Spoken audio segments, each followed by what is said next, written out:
What's up, YouTube? So I have a unboxing here. I did not purchase this new from LT Wright. This is actually I traded for this on a forum. Let's see what we have here. This is the first time I'm opening it.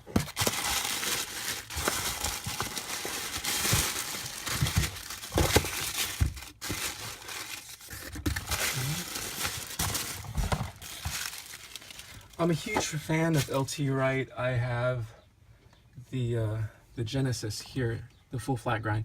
I got this from all the way from Canada. Well, I thought I was gonna say all the way from Australia,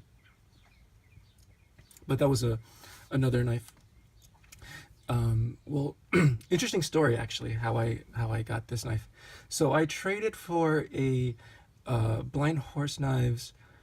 What model was it called? I forget. It's the Woodsman Pro, all the way from Australia. So I traded for that. I got that, and then I saw this knife. So then I traded my Woodsman Pro from Australia to Canada for this. Yeah, this is my my favorite bushcraft knife.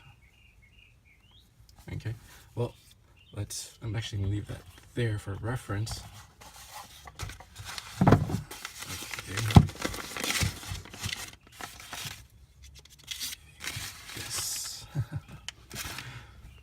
Wow, really nice. So this is the Bushbaby from LT Wright, and this is the HC. So the HC, I forget what HC stands for exactly, but this is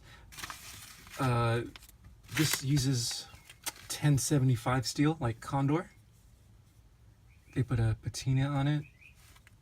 Nice brown micarta handles. So I'm really into mess kits lately, and I wanted a knife where I could put it in my mess kit and utilize it for food prep and, you know, like tinder, stuff like that.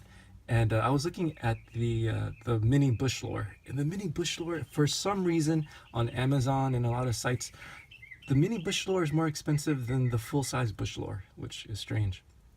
And I saw the prices anywhere from, for the mini, from $40 to like $45, $50. And this thing, brand new from LT Wright, without the sheath, is $55. I was like, dude, there's no way I'm spending $40, $50 on a mini bush lore when I could get this from LT Wright. So this was a trade on a forum, and the sheath here. Awesome sheath. I'm really, you know, at first I really wasn't into danglers. I didn't like the idea of it just dangling. But on a particular hike, I carried a really heavy kukri with me, and it was a dangler style, and it was just, you know, hanging like this, and I didn't notice it at all on my hike, which was really awesome, because it was a really hard hike and the kukri is quite heavy, and it was just dangling, and I didn't notice it at all. It didn't impede my progress. It didn't bother me whatsoever. So I'm really into these danglers now. So let's show up the fit here.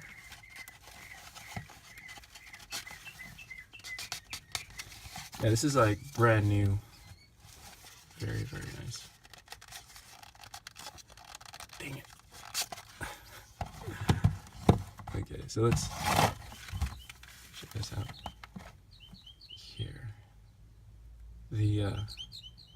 This is the LT Wright Genesis full flat grind, and this is the Bushbaby. Man, this is nice. I've wanted a bushcrafter from Blind Horse Knives for a really long time, and I'm so glad I was able to acquire this. And you know, for its purpose, the 1075 will be perfect for me in this scenario. It's going to be food prep. It's going to do a little kindling, little feather sticks, just really light stuff. Nothing big, nothing serious. I love the patina here. Gives it a very rustic look. Alright guys, this video is a lot longer than it should be.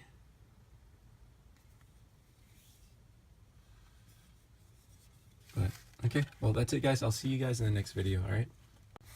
Oh, I forgot. I wanted to add a little something. I wanted to tell you guys that I really don't purchase knives that much anymore. I have an allotment, or some money that I set aside for this hobby, for knives in particular.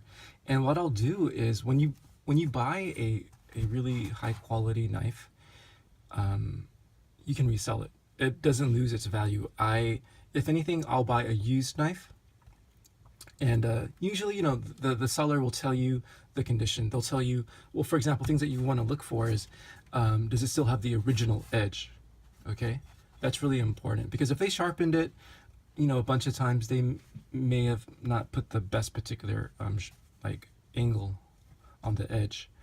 If it has its original grind, that means it's probably hasn't been used very much. So for me, that's what I look for. I want to know if they sharpened it. How many times have they done so? And I'll ask them things like what they've done with the knife. Are there any dings on the edge?